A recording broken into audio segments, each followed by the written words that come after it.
Today we have a crazy story of a Redditor who accidentally messed up and set themselves on fire. We'll get into that in a bit, but first, today I messed up by ordering a 7 million Scoville chicken wing. This actually happened today. I love spicy food. My tolerance doesn't reach any dizzying heights, but I can usually get through very spicy meals relatively comfortably. I'd always wanted to challenge myself to eat a ghost pepper or even a reaper to see how I would handle it. There's an incredible independent chicken wing place near me that does various spice challenges, the hottest of which is called Nil by Mouth. They don't advertise the Scovilles on this, but this particular wing requires you to sign a waiver before you attempt it. Few people had completed it without the aid of milk or ice cream. I've been to this restaurant a half dozen times and always said I would try it someday. How bad could it be? Well, today was that day. My partner, who also has a respectable spice tolerance, and I were going to try it together. Make it a fun little contest to see who could last the longest. We eat our main meals, delicious South Carolina barbecue and maple habanero wings with Asian slaw.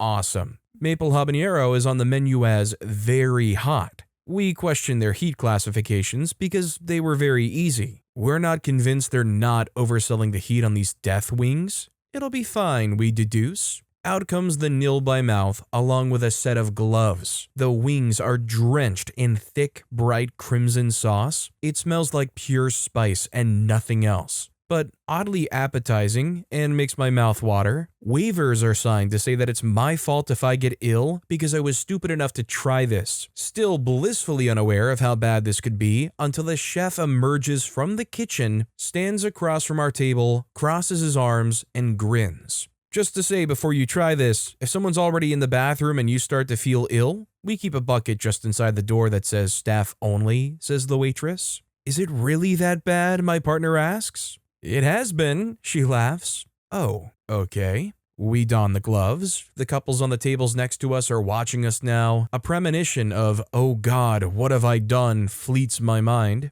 I start to question if this is a good idea, but the heck wings are looking at me like the Green Goblin mask. Oh well, YOLO innit? We count down from 3 and bite. First of all, it tasted disgusting, like a weird, earthy, bitter taste. This sauce is definitely based on an extract rather than trying to be actually palatable. Red flag was waving, but it was too late. However, the spice doesn't start off too bad. We're just roasting the dog crap flavor at this point. Yeah, it's awful, isn't it? Laughs the chef. What, bro? You made it. Probably not, actually. I don't know. We finish the wings. The spice is building now. All of a sudden, it takes off. My mouth ignites, my lips ignite, my throat ignites. I think someone has literally lit a fire on my tongue. I don't know what to do with myself. I'm gasping for cool air, but every breath makes it worse. My ears start to ring. I'm flapping my hands, trying to cool my lips down. It feels like Satan himself has just opened a guided tour of heck, and the entrance is my mouth. My partner starts to choke. He stands up, leans over the table, trying to breathe in between unrelenting hiccups. Meanwhile, I've seemed to have lost control of my limbs, scrabbling around my bench with my feet, tears streaming down my face. My body seems to have developed pores inside my pores in a feeble attempt to sweat this crap out. This pain is unlike anything I've ever felt to this point. My mouth is excruciating and my whole body doesn't know how to cope with it. This is certainly an akin response to going in shock, and it's just getting worse. Before we can plea for our relief, our Lord and Savior the chef has already been and brought ice creams to the table. It's on the house, he says.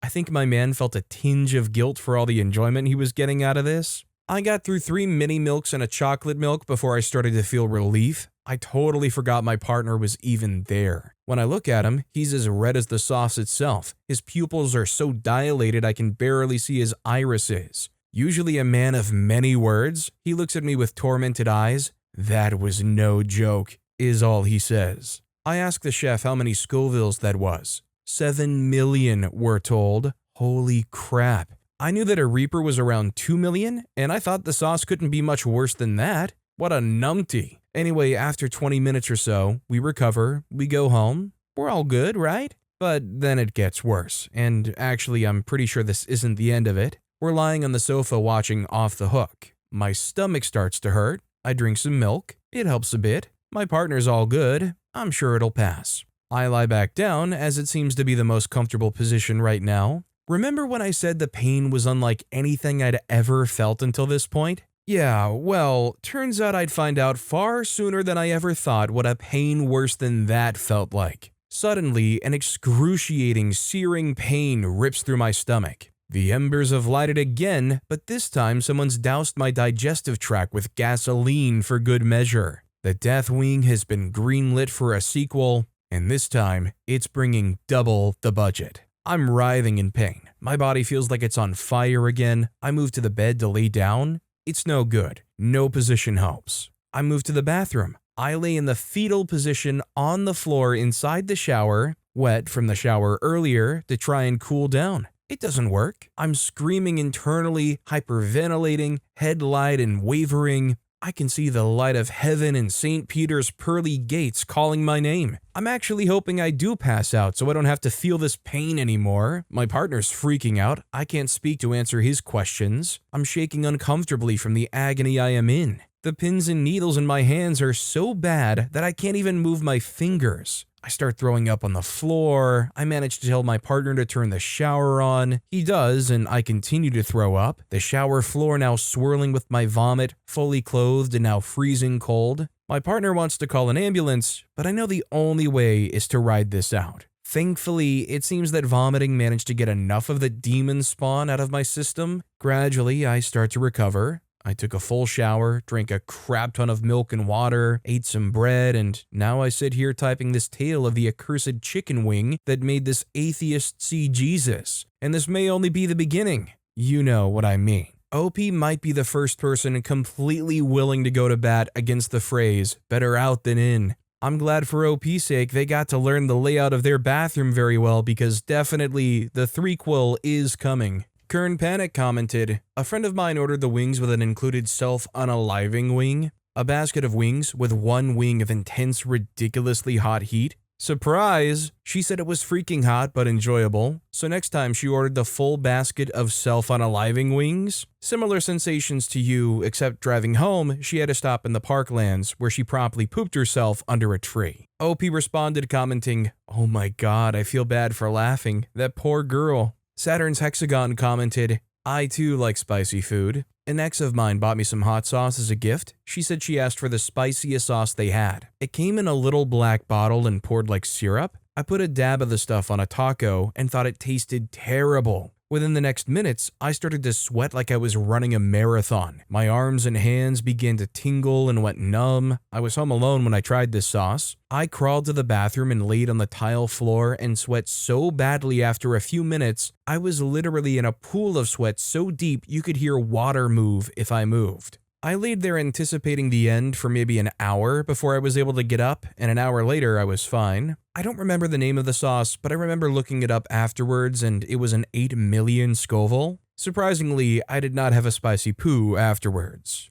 Our next story is, today I messed up by accidentally causing 5 children to be bullied for the rest of their lives. This happened years ago, but it still haunts me. Some backstory, me and my best friend were ruthlessly uncool when we were 15. Not in the, oh, they're a bit quirky kind of way, but in the, oh, they're autistic, only watch anime and listen to K-pop, let's dump their clothes in the locker room toilet kind of way. Because of this, we thrived on academic validation and spent most of our time hiding in the school library, avoiding all human interaction. One time, during one of these library hangouts, we found Sweden's largest baby name website. It let you see the meaning of a name, plus stats on how many people had it. On the front page was a list of recently searched names and a separate one for the most searched names this month. For fun, we decided to search for a completely ridiculous name no one could possibly have. Think something along the lines of Gorp or Poopy. To our surprise, 2 people in Sweden did have that name. Naturally, we decided to make this our new hobby, spamming that names search over and over during all of our breaks, so it would always be on both of the recently searched and the most popular names this month lists on the front page. We kept this up for 2 months straight.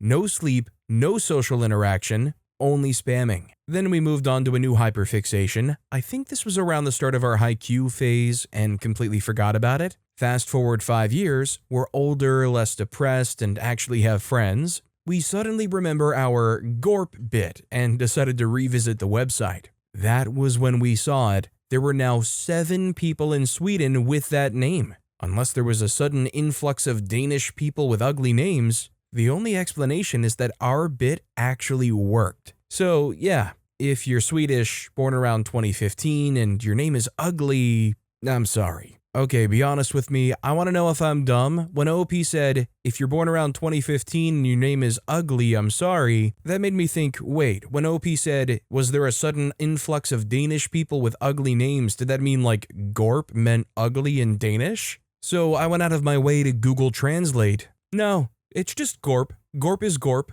I was like, oh, I didn't expect Danish to be so interesting. Dr. Fusselpoli commented, you're not really sorry. You just wrote this post in the hope it'll blow up and then even more Swedish kids will be named Gorp and Poopy. IKEA will make a full living room set from those names. Our next story is, today I messed up. I set myself on fire accidentally and had to be care flighted to the hospital for emergency surgery. I was doing yard work and had a huge burn pile after it. I usually use diesel as an accelerant for my brush piles, but I was out of diesel and figured if I was careful, it would be fine to just use regular gasoline. I poured about a quarter gallon on there and grabbed a little dab torch. Here's where things went awry. I got a small bit set on fire and turned around to move away. That's when the boom happened. I was basically engulfed in flame. My legs got the worst of it, but my entire right side is burned all the way to my head. I stopped, dropped, and rolled. Skin was falling off my calf muscles as I stood up. Ambulance took me to the helipad and took me to the Medical City Plano burn unit.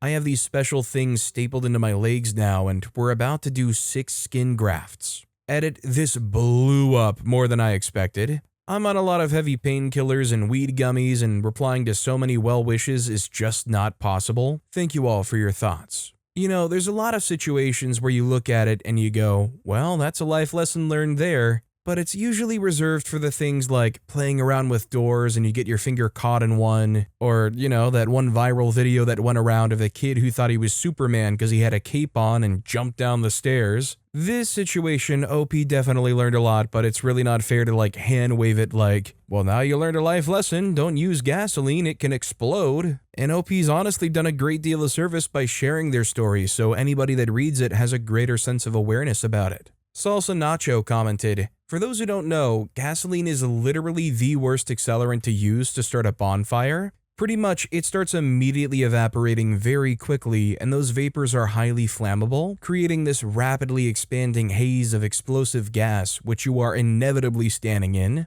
Lamp oil is a much better choice. The stuff you use in tiki torches, or even lighter fluid is a much better choice, since it evaporates much slower than gasoline. Our next story is, today I messed up by losing my temper at my friend's child. I estimate that I've permanently lost 2 good friends over this. I'm trying to figure out how to fix my flaws, with the presumption that I will never be able to fix this. Note before writing, I'm posting this with my main and only account, not because I'm certain that nobody I know will read it, but because I'm fairly confident that the probability of reconciliation is 0, and any further attempts at reaching out will only worsen the situation. If so, I might as well ask for advice on self-improvement while highlighting my failings. Also, I'm quite distraught over how I've ruined everything because I could not tolerate it any longer. This is objectively my fault. You can argue subjectives if you want, but reasonably speaking, I should have more control over myself. I believe my unreasonable actions have successfully alienated 2 of my closest friends, friend 1 and friend 2, as well as many minor acquaintances through losing my temper at a very specific child.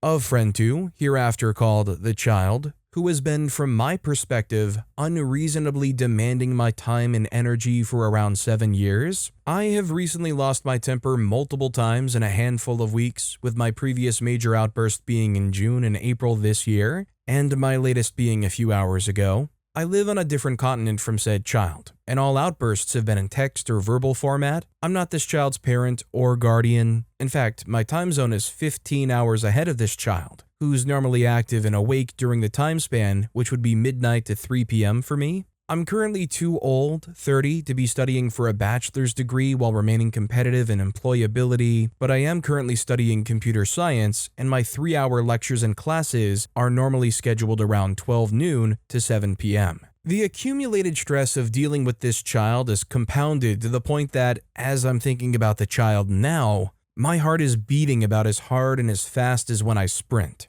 and subsequently lose consciousness because of an undiagnosed heart condition that renders me incapacitated for an hour on average after what many would consider mild exercise, like simply sprinting for approximately 30 seconds. It's undiagnosed because it only flares up and tapers down for an hour after I exercise, and I only exercise once every 2 or 3 days. You can't diagnose what disappears by the time you get to the emergency room, but they definitely still bill you for it. Anyway, I'm experiencing what I believe is a pretty serious increase in adrenaline as well as stress from thinking about them. My jaw is trembling and my hands are, well, my hands were never stable enough to tell if they were shaking. From my understanding of emotions, this is either anger or rage. Note 1, while writing the second entry under my recent outbursts, I began feeling nauseous in addition to everything else. I'm now plus nausea. Will update with more notes as I write. Note 2, after writing the third entry under my recent outbursts, I am now mildly dizzy. The plus side is that I'm reaching a pretty decent score on Bongo Cat while typing. I set it to randomize every minute. It's a top-hatted purple Bongo Cat now. Cute. My recent outbursts. April, a text conversation in a Discord server that turned sour with one of the aforementioned friends because I picked the wrong words and said the wrong things. I should have been more calm about it, but the child chose to step in with all the adult wisdom of saying, paraphrased because I left the server, "Children, please, calm down." This did anger me to the point that I simply told the child, "Then ban me," before manually leaving. June, after multiple instances of the child while playing FPS video games with myself, friend 1 and friend 2, performing classic popular streamer noises, i.e. having the mic at maximum gain and too close to the child's face and then screaming at maximum volume at everything even slightly surprising. It was painfully loud for me. Friend 1 and friend 2 have significantly higher volume settings,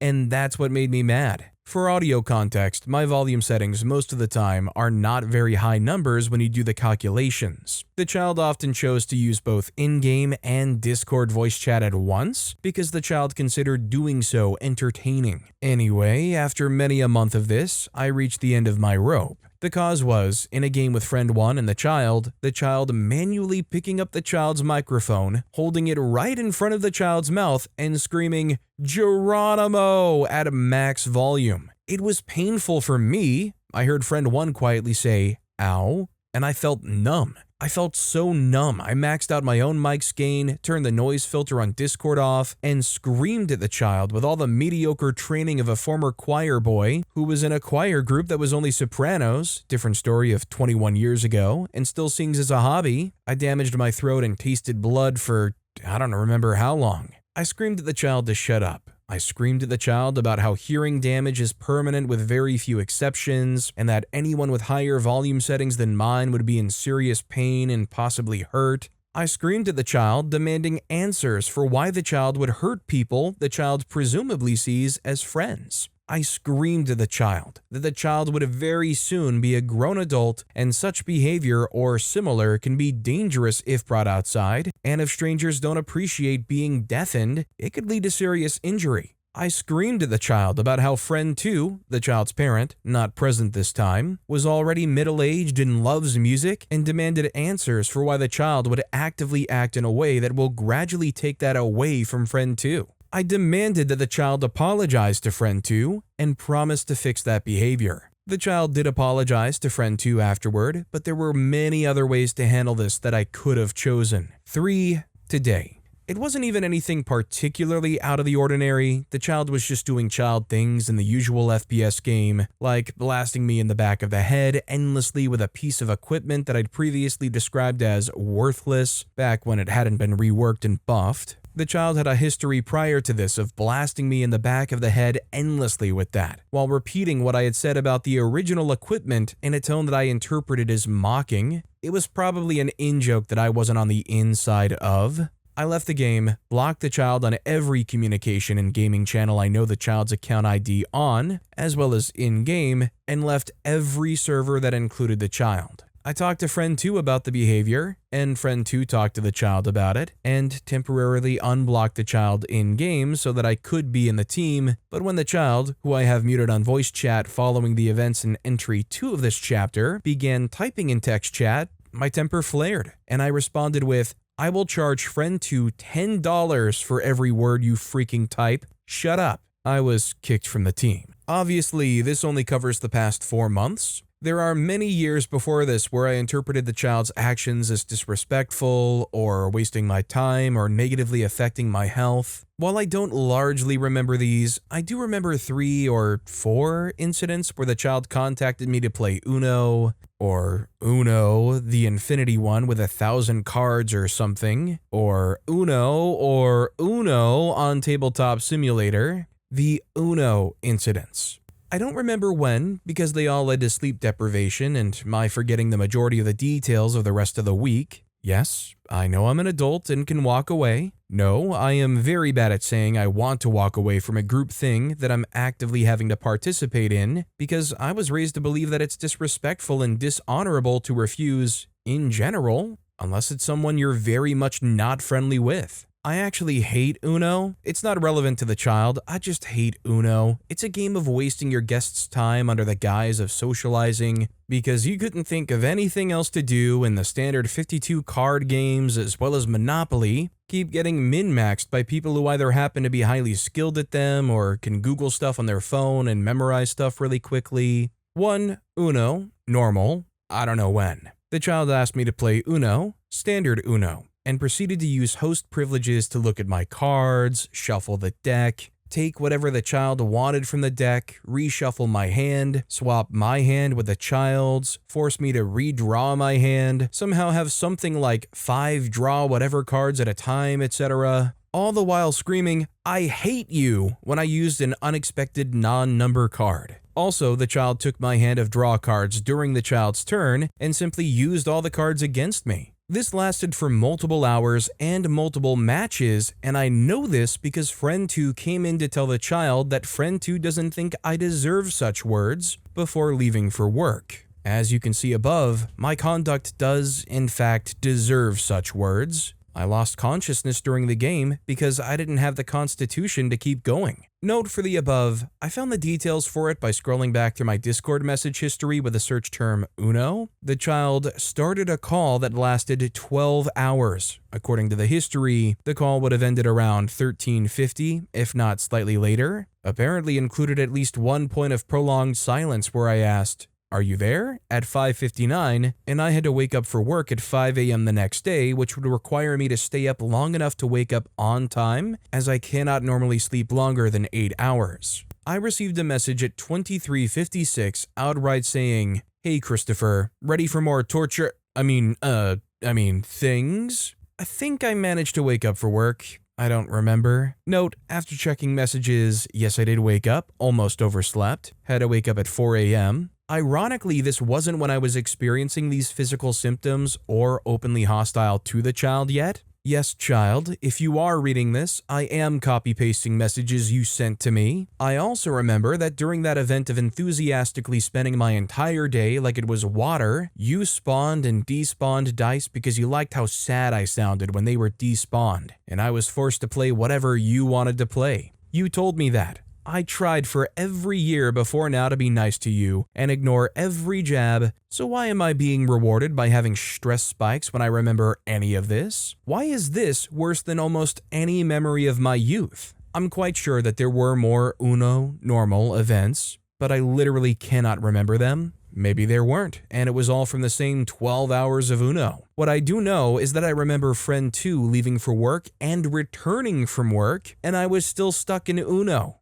I don't get enough sleep. My memory tells me that I was playing the FPS game with friend 2, then when I was winding down for sleep, the child asks me to just have a conversation, and then 12 hours of sleep are now 22 hours of not sleep. It turns out that I was working on the 22nd of July and 29th of July that year, among other things. Number 2, Uno Infinity. I don't remember it beyond there being too many squiggly cards. So many squiggly cards. Terrible game. It's designed to exponentially increase every time-wasting aspect of Uno. I don't recommend it. I don't know why you would ever want to play it, let alone with only 2 players. Go outside. Go play generic popular phone game with pretty graphics. Many of the modern ones are also free, unless you're grasping for microtransactions. Why would you ever do this to people you don't hate? I've also had to play a different FPS video game with a child, except the child insisted on hosting because the child used many video game mods that fully changed the game mechanics and made the game impossible to play for the child unless the child was the game host. The child also played on Wi-Fi. I live on a different continent. I had to deal with the game rendering single frames a minute while being told that it was actually running smoothly and it was all in my head. Anyway, back to the current day. Through my display of continued belligerent hostility towards the child, I'm now operating under the assumption that my friends and I are now estranged and no longer on friendly or speaking terms. This is a logical and reasonable progression, considering my increased hostility towards a child. I like friend 1, and I believe that friend 1 has proven through their actions unrelated to the child that they're actually a good-hearted and benevolent individual. I have near zero possibility of marriage or children, and so I've discussed with friend 1 the possibility of naming them as my beneficiary when I pass away, if I actually manage to have any possessions when I pass away, as I believe friend 1 will have better use for my stuff than me. And I also don't expect to live very long when my heart keeps giving out every time I run for moderate periods, even back when I was at my fittest. I probably should not say this while broke. However, I believe that I've damaged my relationship with friend 1 to an irreparable state due to my recent outbursts. I have no confidence in repairing this friendship, or the one with friend 2 for that matter, but I still want to ensure that any possessions I have at the end of my life go to friend 1. On top of that, I am, according to my memory and records, a destabilizing element whose departure reliably precedes a significant positive improvement in the lives and situations of those who are no longer involved with me, and an even more significant improvement should the parting be hostile with myself the clear wrongdoer. So my absence should coincide with positive trends for all three of them. Or, in short, there should be a 95 to 100% probability of alienation or estrangement through what hostile actions I've committed and words I have used today and inferences from my historical cases of alienation and estrangement. This should correlate with a positive uptick in living situation, though I don't have the capability to predict the actual positive effect, as these positive effects are visibly or demonstrably subjectively positive, though not necessarily objectively positive. I've sent friend 1 a message saying that as per such scenarios with other groups and individuals, I will cease independently seeking communication and interaction from friend 1 unless relevant to financial matters. Alright, so we got through that. Now, I don't know if it's obvious for most, but with a lot of the details that's going on, the way OP's kind of framing things and the details they include, there's just clearly a lot of unresolved stuff going on here. To be honest, I've seen it before. I've done creator stuff in spaces where there's a mentionable amount of people who kind of see the world through the lens that OP kind of sees things through. It's unfortunate because in situations like this, you almost want to be able to reach out and say, honestly, it's not even remotely serious in the way you feel it is. And who knows, in OP's case,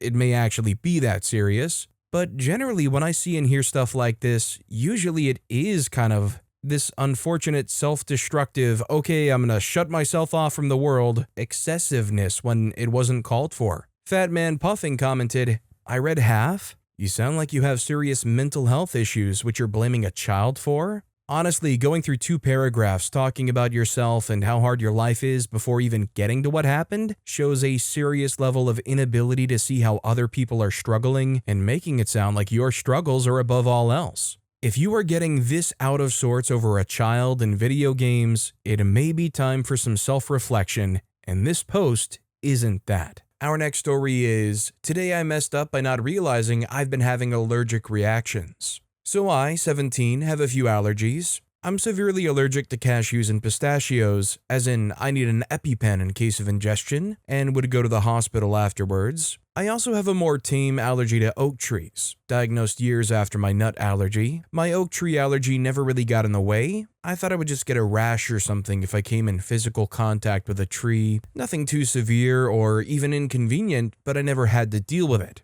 Recently, I went on a hike with my family, really pretty, through the forest and up to the peak of a waterfall and back down. It was raining at first, but not too bad, and by the time we reached the peak, it was nice and warm out. On our way back down, I was talking to my family and I mentioned to my sister something along the lines of, Man, I hate when you're outside for too long and it's hot so your hands get all puffy and itchy. She looked at me weird and was like, "What are you talking about? They don't do all that." So apparently, for years now, I've been thinking that everyone's hands get swollen and itchy when they're outside for too long. But apparently, nope, I'm just having some constant allergic reactions. Update, I posted this original Today I Messed Up like a day or two ago, and I think my dad found my post. I was helping him out back by moving some wood stacks, maple, not oak, and we got on the topic of allergies. He mentioned that he'd read somewhere recently that people allergic to cashews and pistachios may also be allergic to mango, which one of the comments had pointed out under this post. I asked him if he found it on Reddit, and he said yes. Thank you to all the comments letting me know about other things I could have reactions to. I'll definitely look into getting an updated allergy test soon.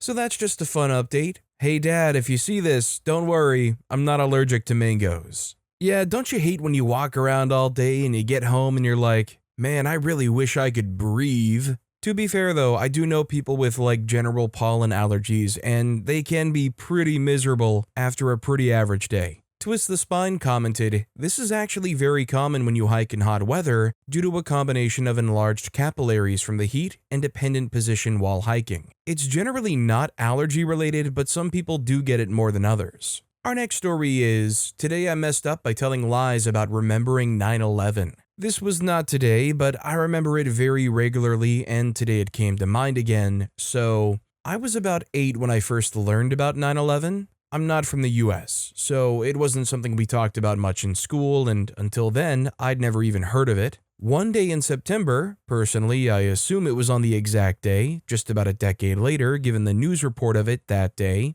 9/11 was shown in the news, talking about what happened then. I asked my grandpa about it. He told me how he'd seen it on TV way back when it happened. It was afternoon where we live, and he described watching the news. He also told me that most people remember where they were that day or when they found out about it. Well, I remember walking outside afterward into the big empty fields next to my house and just thinking. Little 8-year-old me stood there contemplating life, imagining my grandparents sitting in their living room watching TV. Here's the thing, my child brain didn't really separate the day I learned about something from the day it actually happened. In my mind, the memory of standing in that field was the day 9/11 happened. So for literal years afterwards, if someone mentioned 9/11, I would confidently say, "Oh yeah, I remember where I was when that happened." And I did remember, except I was remembering the day I learned about it several years after it happened, and also after I was born. No one corrected me for the longest time. In the end, a teacher did in front of the class.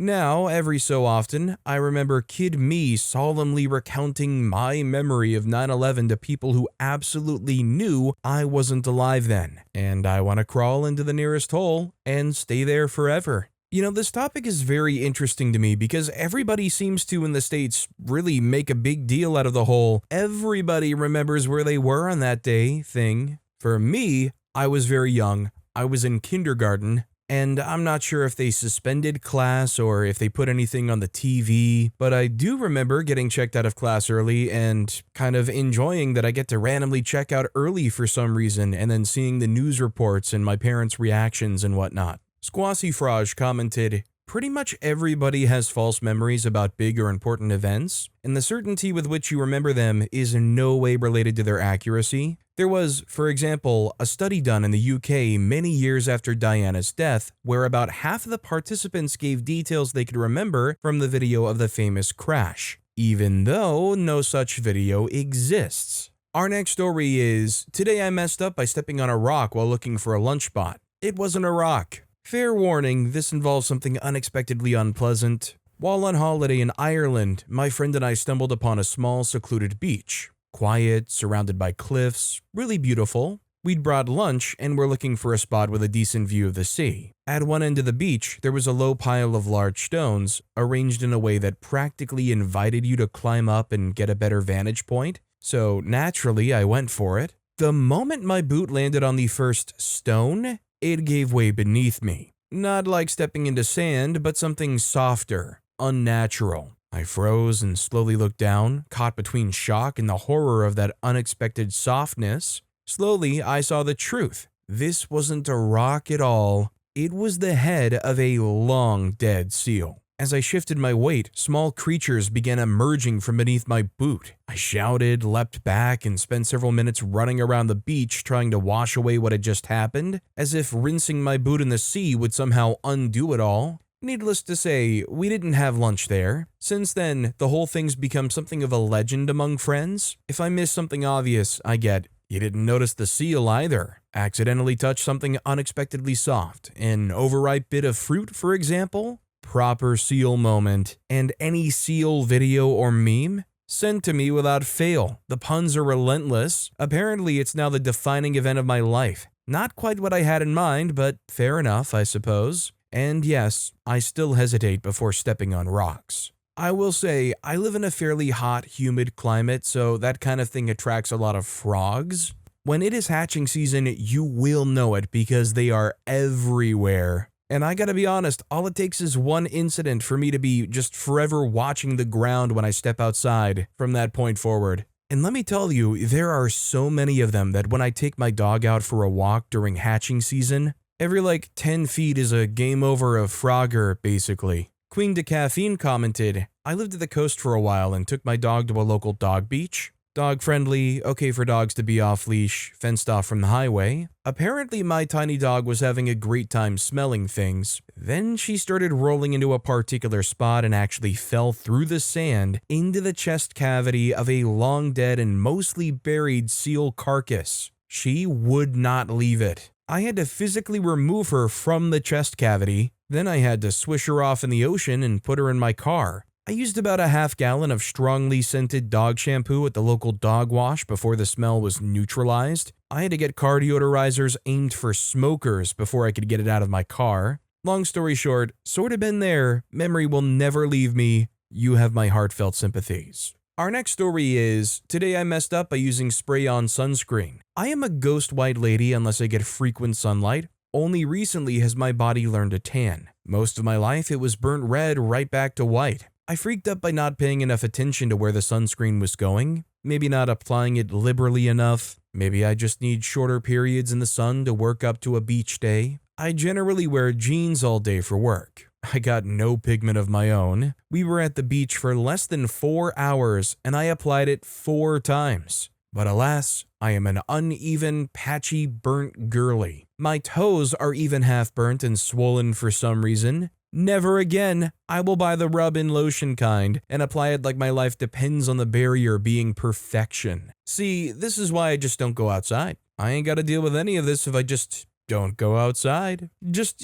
pop a few vitamin D here or there and I'll be good. Jess the Terrible commented, "Frequent burner here. You definitely need to spray on so much that it stays wet for a few seconds and use those few seconds to rub it around. So if you just sprayed it at yourself and didn't use your hands to make sure it got everywhere or your skin was dry immediately, that's why." Also, a tip for that stripe on your upper leg, spray under the edge of your shorts or apply to your whole legs before getting dressed. Clothing moves when you move, exposing skin you expected to be covered and thus didn't protect, plus potentially rubbing off what you did apply. I used to always burn the worst right next to the edge of my clothing because it ended up being less covered by the sunscreen. OP responded commenting, "Oh, good tip about the clothing edge. I didn't think about it needing to remain wet. I sprayed it and rubbed it in. I'm a dry, ashy bee, so it probably soaked in before spreading. This is making sense." Our next story is, today I messed up by adopting an orange menace. So this is about my cat, Cheeto, a 50% fur, 50% chaos, 0% brain cell kind of creature.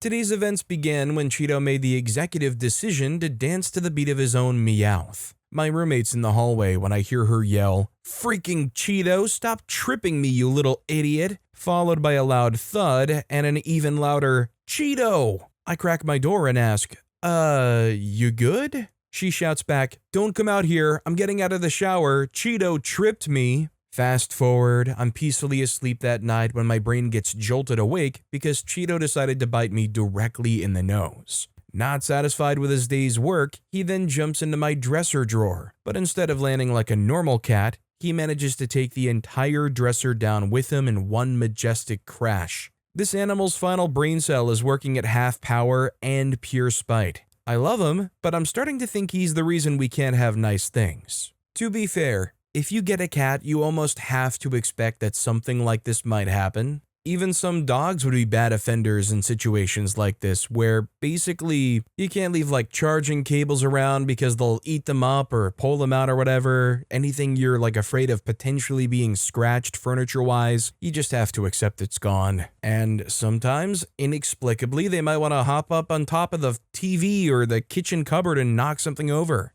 That's where the 0% brain cell stuff comes in. Amputee Hand Model commented, "They make brackets to secure furniture to the wall. You should get some before Cheeto becomes a pancake. Those things unalive kids all the time. I'm sure it could unalive a cat." Our next story is, today I messed up by taking melatonin tablets instead of progesterone and sleepwalking through life. I was prescribed medroxyprogesterone to induce my period. The pills looked exactly like my melatonin pills. Both were chilling on my bedside table like little agents of chaos. For 2 days, I confidently took melatonin twice a day and missed my hormone doses. At first, I thought I was just super tired for no reason. I was dozing off during lectures, yawning aggressively while trying to lift weights at the gym, and just generally floating through life like a sleepy ghost. It was only after 2 full days of this that I finally looked at the label and realized what I had done. Turns out I was sedating myself on schedule. Now I've missed 4 hormone doses, 2 classes, and my uterus is still on strike. But hey,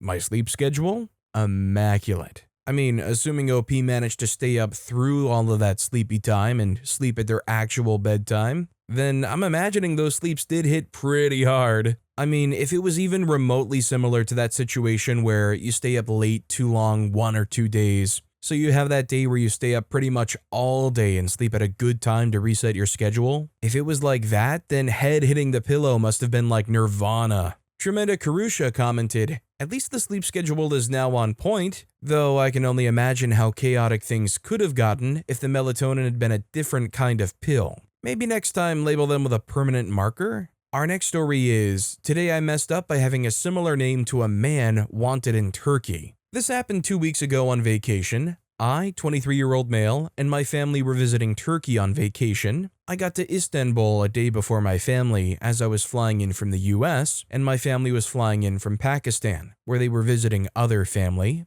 I checked in my hotel as normal, and less than 12 hours later checked out as my family had arrived and we were going to a different hotel. Me and my siblings had our own hotel, and my brother checked in that hotel using only his passport. Fast forward 2 days later, we're driving to the capital city, Ankara. We get to the hotel at 2 a.m.-ish, and we check in and give everyone's passports. Fast forward an hour later, my brother wakes me up and says, "The guy from the front desk is saying there's police here for you?" My first thought was that I was speeding a little on the highway, 20 to 30 kilometers over in places, and somehow they scanned my face. I get downstairs and through using Google Translate Voice Translate talk to the police officers. They told me I had entered the country illegally and that I had to go with them. They put me and my dad in the back of their police van and brought us to the station. There was about an hour of back and forth where I was showing my passport, the stamp I got from passport control, my American driver's license, my college graduation pictures, etc. Anything that could help my case.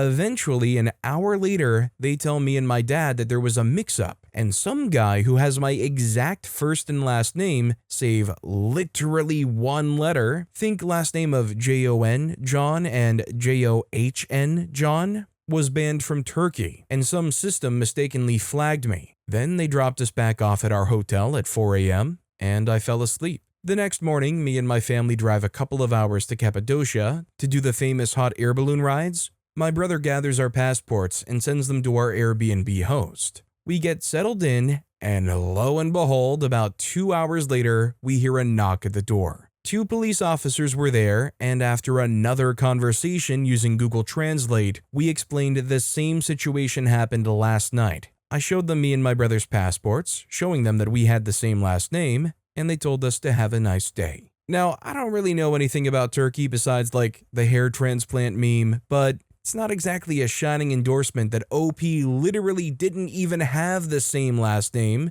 It was spelt differently, and they were still showing up multiple times, trying to flag OP down. There really is no greater hospitality than that. I'll apparently make sure to tell all my friends to make sure that their names aren't suspiciously close to somebody on a Turkey database. But Onhead commented, "The police will show up every time you check in at a hotel, Airbnb, etc., because hotels and other accommodation services are legally obliged to submit your info to KBS. ID reporting system, which is monitored by the police or gendarmerie, depending on the location. Hotel receptions even take full copies of your ID cards or passports." OP responded, "Yep. The second police officers told us that it would probably continue to happen if we checked in at any hotel for the rest of our trip. Fortunately, the next day we checked into a new hotel, and they didn't show up.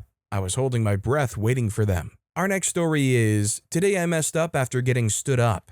Last night, I was supposed to meet up with someone from a dating app for food and drinks. We had messaged a little back and forth, and they confirmed the plans day of, but then they were a complete no-show. The waiter at the restaurant was the sweetest to me. I'd explained the situation. He was so nice to me. After I was over, sitting at a table, waiting, feeling embarrassed, he moved me to the bar and gave me a shot. I ordered food because I was super hungry and already there. He kept checking in on me even after being moved out of his section. When I got the bill, he had also comped one of the drinks for me. Then on my way out, the front desk guy let me know that he got me a beer to go. He was cute too. Looking back, I think he was being more than just nice, but I didn't think to ask the front desk guy if he was single and would want my number until I was in my Uber. Well, the good thing is OP knows where this guy works and probably roughly when they're working. The problem then starts, you can't just show up and ask them. You gotta have a reservation or something and go back again.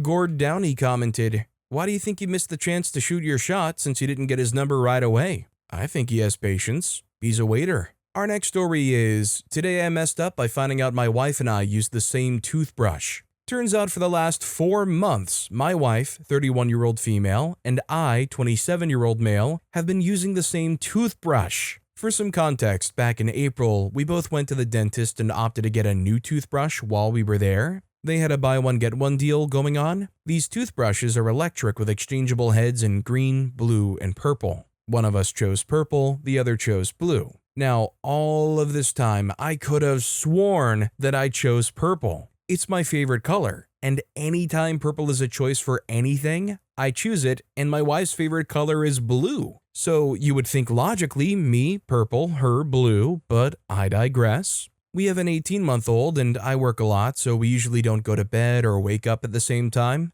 I wake up at 8 and go to bed around 10, and she wakes up around 9 and goes to bed around 11 after she puts down our son for bed. Tonight, our son fell asleep early because he's been sick, so we were both getting ready for bed at the same time. When we went to brush our teeth, we both reached for the same toothbrush, and after much debate, we decided to throw away both heads and put on our backups. And now my wife put a hair tie on hers to show the difference. It's kind of interesting that toothbrushes are such a weird, no-go zone. Granted, I imagine there are people that would be okay with sharing one. But for couples who have, I'm assuming, locked lips many a time, and I'm assuming plenty of times even not immediately after having brushed their teeth, and then, all of the other partner-related things that involve a mouth, that the toothbrush is a retching thing to imagine your partner having used. At least, for some reason, it is to me. Maybe it's because it's just so targeted, it's only about gunk and messy teeth stuff. Prince Dusk commented, "I mean, I bet it was exactly what you thought. Y'all picked your favorite colors, but one of you forgot or had a stray thought solidify. What if the other one had picked my color and it solidified as, they picked my favorite color, and someone sleepily used the wrong color and it stuck in their brain, Either way, 4 months is about the time to renew your brush, and really your mouths are as clean as they would have been using a slightly older toothbrush than what you thought you were using. Plus, as others pointed out, you've swapped bodily fluids before with varying cleanliness, so it's really a non-issue." Our next story is, "Today I messed up by tooting so loud my Airbnb host heard. I'm staying out of town, and the place I'm staying in hasn't got the greatest sound insulation, and there's someone else directly through the wall. I can hear them watching TV. I could even hear them using an app I use because I recognized the notification sounds. Today I've had a little bit of an upset stomach from eating food I'm not used to, which, well, makes me a bit gassy. I've been trying to sneak out quiet toots, blow-offs, passing wind, letting one rip, you get it, because I was pretty sure my neighbor would hear any loud ones. I felt a good one brewing and I tried to let it out without trumpeting its presence. Unfortunately, I failed. It was so long and loud, it would have made a pattern on one of those somatic sound resonance plates. There was a short pause, and then, coming from the other side of the wall, I heard what sounded like a very intentional, long toot, with a wee extra toot at the end. I'm dying. I messed up, embarrassed myself by tooting so loudly my neighbor definitely heard. What am I gonna do when I eventually get to meet them? I didn't expect a sympathy toot. Or maybe it was a challenge. Should I do one back? You know, all I know is, looking in the comments on this post, there are way more people that are more than happy to engage in a toot war than I would have liked to have anticipated. People out here talking like they're basically toot war veterans that never lost. You know, back in the day, you just couldn't take me down in a toot war.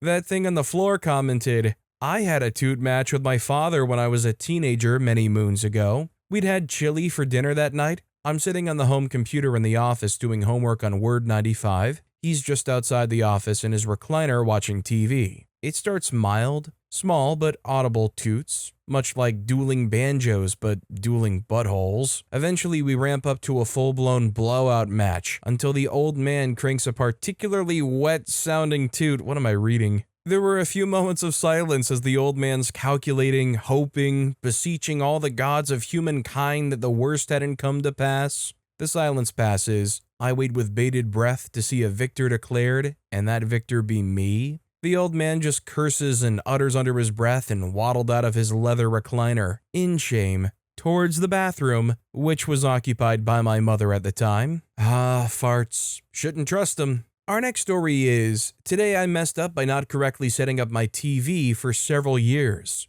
I upgraded to my first smart TV a few years ago, a nice 75-inch Samsung. I don't have cable, I just connect my PC to the TV and essentially use it as a monitor for gaming, movies, and TV. Lately, as I've obtained more 4K media, I've noticed that 4K HDR video looks dark compared to SDR, but didn't think much of it. Well, today I decided to fully investigate. Turns out that the TV is capable of recognizing the type of input device connected to it and has different picture quality setting options that it defaults to for different types of devices. Not all device types can use all of the different picture quality settings available. However, as I found out today, you can manually change the input device type in the source settings to something else. So, I realized that my TV saw my PC, and so it didn't offer the full breadth of picture quality settings that it's capable of. I changed the input type to game console, and the difference was immediate and dramatic. Now I'm getting the full picture quality my TV has to offer with a 120Hz refresh rate. It's like getting a new TV all over again. You know, I'm kind of confused here, and I feel like OP still is kind of doing it wrong because I think I'm a pretty literate computer person myself. You set the display settings for your TV and whatnot on the PC. If the TV can do 4K, can do 120Hz, you should be able to right-click your desktop, press display, and set it to that right there on your PC. Dudark GT Prince commented, definitely something most people don't do. I always suggest with any new electronic to take like an hour and explore everything in the settings, phone, TV, tablet, etc. Usually the devices aren't set to max performance or they're set to a base setting, and tweaking is needed for the specific environment. Glad you found it and are getting new experiences from the TV. Our next story is, today I messed up by eating double the amount of fiber recommended. Well, it was yesterday, but here's the long version of how this happened. I don't know about you guys, but I love soup. I make a big pot of it every once in a while and usually thrive off of it for a day or two, but I made a masterpiece of a soup yesterday. Homemade chicken stock, fresh veg, only the finest ingredients for my masterpiece soup bowl, and I scarfed that crap in an hour. There was like at least 2 liters of liquid in that bowl, and I don't know where I put it. Now, that in itself doomed me, but I have another flaw which has now confined me to the throne at 1 a.m. I love apples. My idiot self can eat an entire bag of apples in a sitting, and never before has this habit had its MCU crossover with the big pot of soup until yesterday. So here I sit, upon the throne, grabbing my phone like a woman during labor, grasping it as if it would help me during these trying times. You know, I almost wonder if it was like your chicken stock was just like too oily or something. Or was it essentially OP ate so much soup, their body couldn't even like send it to the bladder to even process it? Like it kind of turned into a slip and slide or something? Samad commented, I get plenty of fiber in my regular diet, but one day I tried a Fibre 1 bar and loved it, so I started enjoying one every day. 4 days later, I realized I had made a terrible mistake. Why 4 days? It took me that long to figure out why I was having such abundant poops. Our next story is, today I messed up by turning a hotel bathroom into a bubble bath, with evidence. This happened about 2 years ago when me, 25-year-old male, and my girlfriend at the time, 21-year-old female, decided to do a small trip to the south of Portugal and go to a water slide park. The plan was to drive there on a Saturday at night, go to the water slide park on Sunday morning, and drive back in the afternoon. For context, on Saturday we had quite a busy and tiring day. We went to have lunch with her folks. It was an hour drive from where I live. Spend the rest of my afternoon with my friends, had a dinner with them, and only left at about 10 p.m. From here to the south of Portugal, it's about a 3-hour drive. So needless to say, we arrived very late. This is where the fun begins. When we got there, the receptionist was either high or they spent the previous night rearranging their letter spaghetti bowl in alphabetic order. Hard to tell. After a very tedious conversation, they finally managed to confirm our reservation and we made our way to our room. I booked the cheapest room for 2 people, which wasn't cheap at all, so we were surprised to see it had, drumroll please, a bath with a hydro massage system. Just what we needed after a tiring day. Like any other hotel, they had those little bottles with soap, quite a few of them actually, about 6, and my ex asked me how many we should put in, 1, 2, or 3. Now, I don't know about you, but if I pay for a service, I'll use everything I paid for, like Ross from Friends, soap bottles included. Thus, without a second thought, I told her, all of them. We started filling up the tub and dropped the soap bottles in there, and my genius of an ex-girlfriend, hence the ex, suggested we should put really hot water because by the time we get in, it would have cooled down and it would be at the right temperature. My naive brain didn't think twice and went along with it. While we waited for it to fill up, we were really curious as to how the hydro massage function worked because there were 2 inputs, a tactile button and a knob. I pressed the button and voila, it started working with a very distinct brrr sound. We noticed the bubbles started growing too quickly, so we decided to shut it off until we got in. I pressed the button to shut it off, except it didn't. Tried 2 times, 3 times, nothing. We mildly panicked, but we thought it shouldn't be that big of a problem, right? 2 minutes later, the tower of bubbles reached the height of my waist. The water and soap were growing, unlike my will to live, and the tactile button was neither tactile or even a button for that matter, just a trap we fell into. I tried turning the knob, but it just came off and wasn't attached to anything. The person who installed this has a wicked sense of humor. We thought about turning the water off, but as soon as I put my foot in the tub, it feels like I stepped into the surface of the sun, which turned my foot bright red for the rest of the night because someone had a bright idea earlier. There was a glass wall next to the faucet, so we couldn't reach it without getting in. My ex gave it a go and managed to close the tap. The hydro massage system kept going, and the bubbles, however, did not seem to stop growing anyway. We were laughing loudly during the entire process, so much the neighbors started slamming the walls. Sorry, but we couldn't help it. We tried transferring the bubbles to the sink and bidet, which worked until they were full of bubbles too. We had no more ideas, so I just got dressed and went down to reception to ask for help. I didn't want to get kicked out of the hotel, so I didn't want to make a big deal out of it when I explained the situation. Remember the receptionist I told about earlier? Well, when I asked to speak to them, they replied another couple was checking and told me to wait as they moved and talked in slow-mo sloth-like. I was screaming inside, panicking, but the nonchalant look on my face didn't give it away. Finally, I explained the situation to them, and another person came upstairs to look at the,